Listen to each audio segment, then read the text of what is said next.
Viewers learn 24 academy में आप सभी का स्वागत है। और आज हम पढ़ेंगे जुडिशियल रिव्यू या न्यायिक समीक्षा के बारे में। ये पॉलिटी का बहुत ही इंपॉर्टेंट टॉपिक है।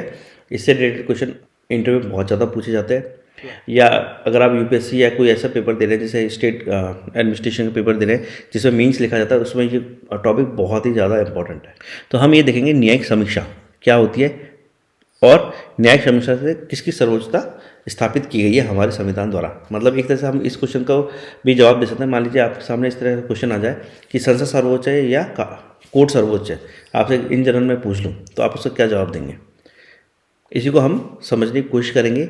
और अगर आपको इसमें कुछ समझ में नहीं है तो आप आराम से कमेंट सेक्शन में पूछ सकते हैं। जो दुनिया है उसमें दो तरह के कॉन्स्टिट्यूशन सबसे ज़्यादा फेमस है। एक ब्रिटेन कॉन्स्टिट्यूशन, खासतौर से इंडिया के पर्सपेक्टिव में देखा जाए, एक अमेरिका कॉन्स्टिट्यूशन। अमेरिका का जो कॉन्स्टिट्यूशन है यानी संविधान है वो लिखित संविधान है। ब्रिटेन का जो कॉन्स्टिट्यूशन है वो लिखा हुआ नहीं है, वो ओवर ए पीरियड डेवलप हुआ है।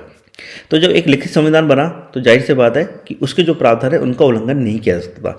तो यूएसए में क्या हुआ, कोर्ट ने अपनी शक्तियाँ इस तरीके से करी कि कोर्ट जब इसको इंटरप्रेट करता है लिखित संविधान को, तो वो कोर्ट जो कहता है वही संविधान माना जाता है। किंतु ब्रिटेन में ऐसा नहीं था। ब्रिटेन में क्या था, संसद आई, पहले राजा का राज था, जैसे चार्ल्स वगैरह थे और भी थे। फिर वहाँ संसद धीरे धीरे डेवलप हुई और संसद ने ऐसा कुछ इस तरीके से करने की कोशिश करी ताकि जो निरंकुशता है यानी जो ऑटोक्रेसी है ब्रिटेन में वो खत्म हो। तो वहाँ संसद की संप्रभुता आई। इंडिया का जो कॉन्स्टिट्यूशन जब 1949 में बना तो क्या हुआ कि इंडियन जो फ्रेमर्स थे यानी संविधान निर्माता जो थे उनके पास दोनों का एक्सपीरियंस था, अमेरिका का भी था और ब्रिटेन का भी था। उन्होंने देखा था किस तरह से काम करता है। तो उन्होंने जो हमारा संविधान लिखा वो इस तरह से लिखा जो कि एक लिखित संविधान होते हुए सामंजस्य दर्शाता है संसदीय संप्रभुता और लिखित संविधान के अंदर। अब हम बात कर लेते हैं कि जो पिलर्स ऑफ डेमोक्रेसी हैं यानी लोकतंत्र के स्तंभ हैं, वो एक एग्जीक्यूटिव है, एक पार्लियामेंट है और एक जुडिशरी है। और एक कॉन्स्टिट्यूशन में आर्टिकल यानी अनुच्छेद 75 के सबसेक्शन 3 में साफ लिखा हुआ कि मंत्रिपरिषद जो है लोकसभा के प्रति सामूहिक रूप से उत्तरदायी होगी। यानी अगर वो विश्वास मत खोती है और या कोई काम करती है तो उसको संसद में जवाब उसके प्रति देना होगा, और ऐसा नहीं करती है तो वो उल्लंघन करती है और इससे जो मंत्रिपरिषद उसको बर्खास्त किया जा सकता है यानी एग्जीक्यूटिव को संसद बर्खास्त कर सकती है। तो यहाँ पर जो है कार्यपालिका एक तरह से कही जा सकती है। कार्यपालिका और संसद में हम देखें तो संसद सर्वोच्च दिखाई पड़ती है। फिर है भारतीय संविधान में मौलिक अधिकार है भाग 3, जो भाग 3 में शामिल है। किसी भी ऐसे व्यक्ति की अपील पर कोर्ट द्वारा लागू किए जाते हैं जिसके अधिकार का उल्लंघन किया गया। अब फंडामेंटल राइट्स की हम बात करें तो पार्ट 3 है हमारे कॉन्स्टिट्यूशन यानी भाग 3 है, उसमें जो मौलिक अधिकार है वो उनका वर्णन है।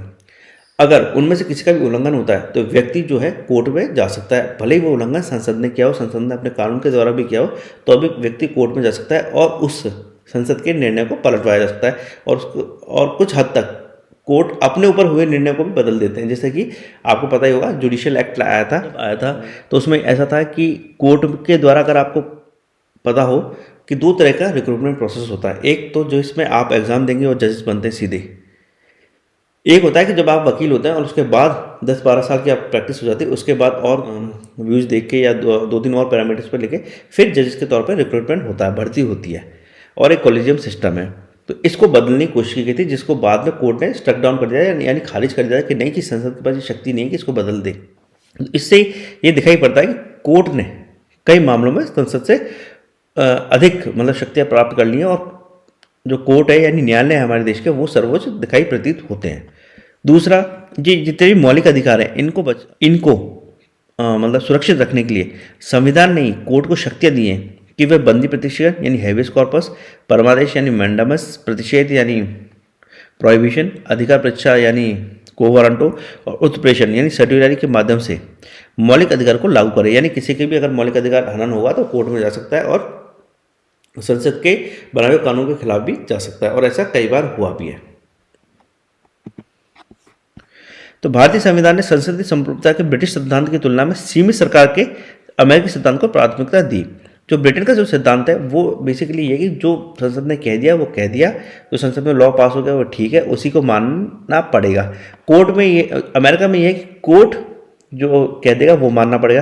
किंतु भारत ने क्या करा है, सीमित सरकार के सिद्धांत को प्राथमिकता दी है, जिसमें कोर्ट ये भी देख सकता है कि जो संसद का जो निर्णय है वो कहीं ऐसा तो नहीं जो व्यक्ति हैं, हमारे देश की जनता है, उनके अधिकारों का उल्लंघन कर रही है, उनके खिलाफ जा रही हो। जैसे अभी आपने हाल में देखा होगा जोशीमठ के केस में भी कोर्ट के अंदर पिटीशन फाइल हुई है, जबकि वो डिसीजन प्राइम मिनिस्टर लेवल पर तक लिया जाता है। तो ये क्यों लिया गया? क्योंकि हमारे यहाँ सीमित सरकार का जो आप कह सकते हैं कंसेप्ट है, जिसके द्वारा कोर्ट ये देख सकता है कि कहीं ऐसा तो नहीं लोगों के अधिकार को हनन हो रहा हो।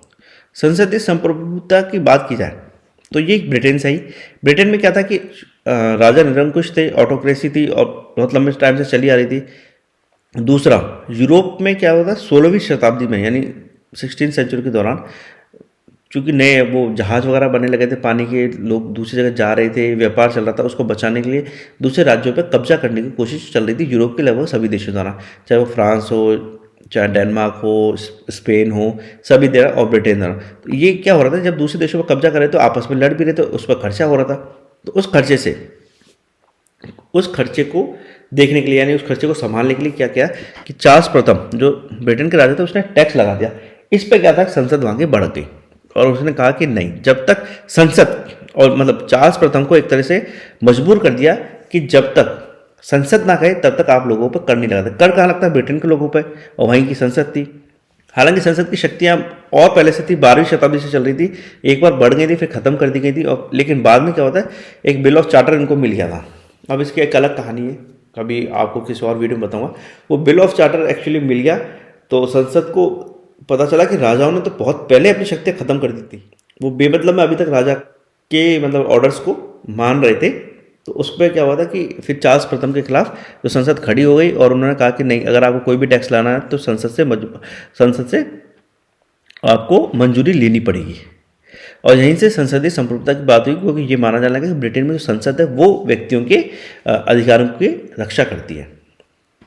किंतु अमेरिका में अलग एक्सपीरियंस था। अमेरिका चूंकि ब्रिटेन की कॉलोनी थी, यानी ब्रिटेन ने अमेरिका के ऊपर कब्जा किया हुआ था, जो बाद में ब्रिटेन और फ्रांस के बीच में जब युद्ध हुआ तो उसमें ब्रिटेन को हार झेलनी पड़ी थी और इससे अमेरिका को इंडिपेंडेंस मिली थी।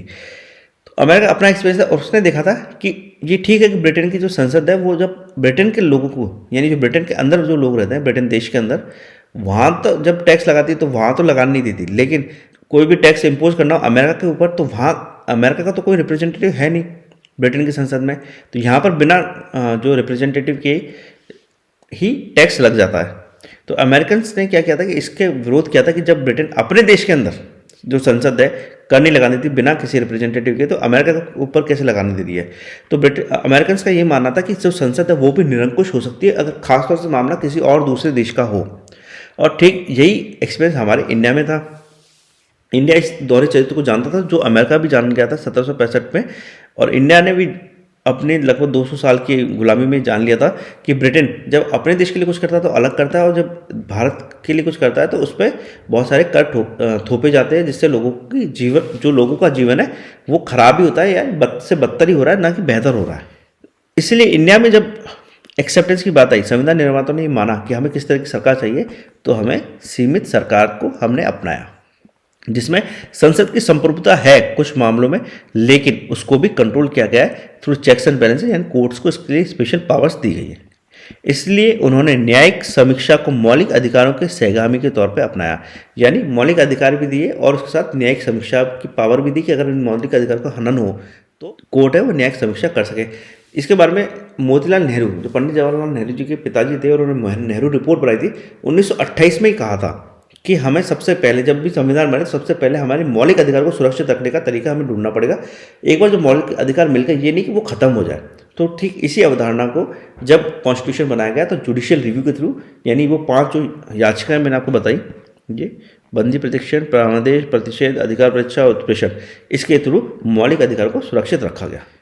न्यायिक समीक्षा की शक्ति वाली स्वतंत्र न्यायपालिका हमारे संविधान की एक अन्य प्रमुख विशेषता है, जो अभी पिछले 3-4 वीडियोस बने वो इसके ऊपर ही हमारे संविधान की विशेषता क्या है। अगर आपसे इंटरव्यू में एग्जाम में क्वेश्चन पूछ लिया जाए तो आपको यही जवाब देना है कि न्यायिक समीक्षा की शक्ति वाली स्वतंत्र न्यायपालिका हमारे संविधान की एक प्रमुख विशेषता है। इसके अलावा ये रिटन कॉन्स्टिट्यूशन है।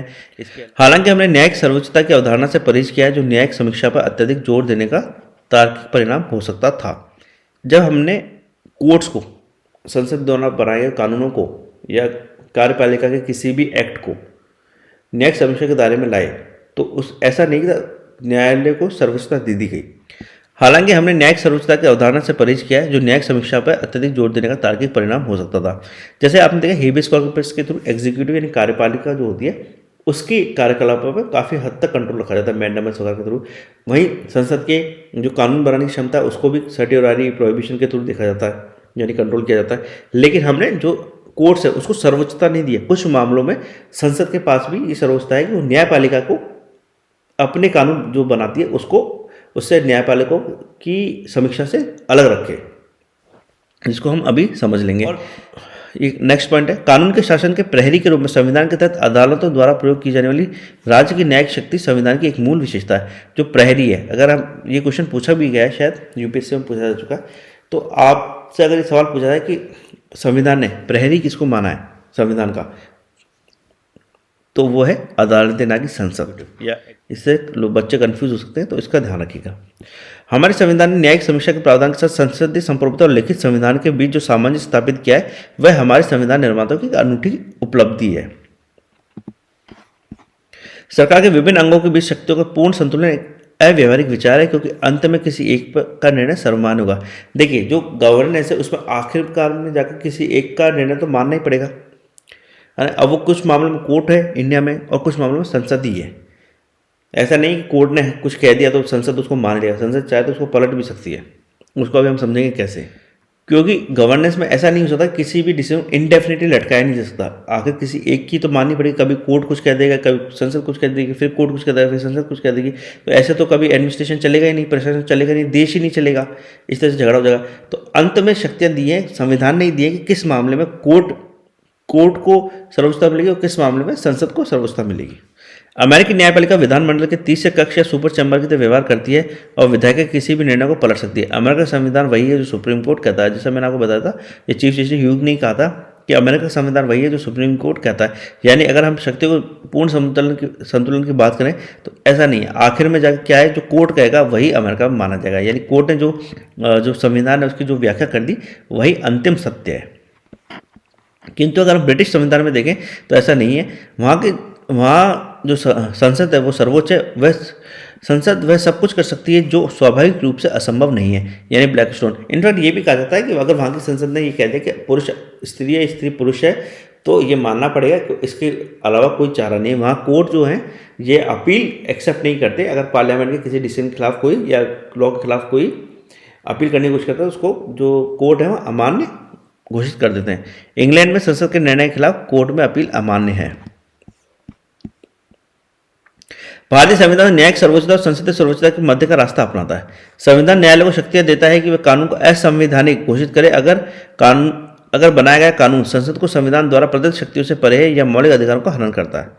यानी कोर्ट, जैसा अभी तक हम डिस्कस कर रहे थे, कोर्ट उन सभी निर्णयों को सभी कानूनों को अमान्य घोषित कर सकता है जिससे मौलिक अधिकार का हनन हो। किंतु ऐसा नहीं, हर बार ऐसा नहीं है। अगर वही संविधान न्यायालय को विधायी नीति के ज्ञान की न्यायिक समीक्षा की शक्ति से भी वंचित करता है, और इसका सबसे बड़ा उदाहरण है 9वीं अनुसूची और अनुच्छेद 31A to 31C। ये 31A, B और C, ये तीनों आर्टिकल ये बताते हैं कि ऐसा नहीं है कि हमेशा मौलिक अधिकारों का हनन होगा तो कोर्ट जो कहेगा वही फाइनल होगा। इनफैक्ट कुछ मामलों में अगर मौलिक अधिकारों का हनन होता भी है और वो अगर 9वीं अनुसूची या अनुच्छेद 31A से 31C तक किसी प्रावधान के अंतर्गत बनाए गए, तो वहाँ मौलिक अधिकारों का हनन को सर्वोच्चता नहीं मिलेगी, बल्कि 9वीं अनुसूची और इन आर्टिकल्स को सर्वोच्चता मिलेगी। इसमें आर्टिकल जो 31B है वो बेसिकली उसी में 9वीं अनुसूची के बारे में लिखा गया है। किंतु संसद द्वारा कोई कानून इस तरह का बनाया गया है जो अनुच्छेद 286, 299, 301, 304 का उल्लंघन करता है, तो फिर से कोर्ट के पास ये पावर होगी कि वो कोर्ट इसको देख सकता है कि संसद द्वारा जो कानून बनाया गया वो संविधान के जो बेसिक स्ट्रक्चर है उसका अनुरूप है कि नहीं, ये संविधान द्वारा इन अनुच्छेदों में जो शक्तियाँ मिली हैं, जो प्रावधान किया, उसके अनुरूप है या नहीं है। लेकिन 9वीं अनुसूची और ये आर्टिकल 31A to 31C है ना, ये बहुत बड़ी पावर है। इनफैक्ट ये डिमांड कई बार उठती भी है कि 9वीं अनुसूची जो है वो एक तरह सुपर स्ट्रक्चर की तरह काम करती है। क्योंकि 9वीं अनुसूची में अगर कुछ भी डाल दिया, 9वीं से अनुसूची बनाई और उसमें अगर कोई कानून बोल देगा कि 9वीं अनुसूची में शामिल है, तो उस पर फिर अब न्यायिक समीक्षा नहीं हो सकती। हालांकि इसको भी अब काफ़ी हद तक ऐसा कहा गया कि नहीं, अगर बेसिक स्ट्रक्चर के खिलाफ है तो फिर न्यायिक समीक्षा हो सकती है। जो कोर्ट है उसने अपने हाथ में कुछ शक्तियाँ ली हैं, किंतु फिर भी 9वीं अनुसूची बहुत शक्तिशाली है। अगर इसमें कोई कानून आएगा तो नेक्स्ट समीक्षा में ऐसा नहीं कि बहुत आसानी से कोर्ट उस पर कोई डिसीजन कर सकता है। इसके अलावा संविधान के एक बड़े हिस्से को संघ संसद द्वारा विशेष बहुमत से संशोधित किया जा सकता है। अब ठीक है, ये कि संविधान ने कोर्ट को पावर्स दिए, लेकिन संसद के पास ये पावर भी है कि वो चाहे तो संविधान को पलट सकती है, यानी बदल सकती है, काफ़ी हद तक चेंज कर सकती है, और काफ़ी हद तक हुए भी हैं। पिछले 105 जो संशोधन हुए हैं आज पिछले 72 साल में, वो यही बता रहे थे कि जो शुरुआत में प्रावधान थे उसको बदल दिया गया। जैसे प्रॉपर्टी जो थी, जमीन का जो अधिकार था वो पहले मौलिक अधिकारों में शामिल था, लेकिन उसको फिर लीगल अधिकार यानी कानूनी अधिकार के तौर पर आर्टिकल 300 यानी अनुच्छेद 300 में शामिल किया गया। कोर्ट बेसिकली मौलिक अधिकार की रक्षा करता है, लेकिन यह मौलिक अधिकार ही बदल दिया गया और 300 में डाल दिया। फिर क्या क्या कोर्ट इसकी अब समीक्षा ही नहीं कर सकता, मौलिक अधिकारों के अंतर्गत इसकी समीक्षा नहीं की जा सकती है। तो ये शक्तियाँ जो है संसद के पास हैं।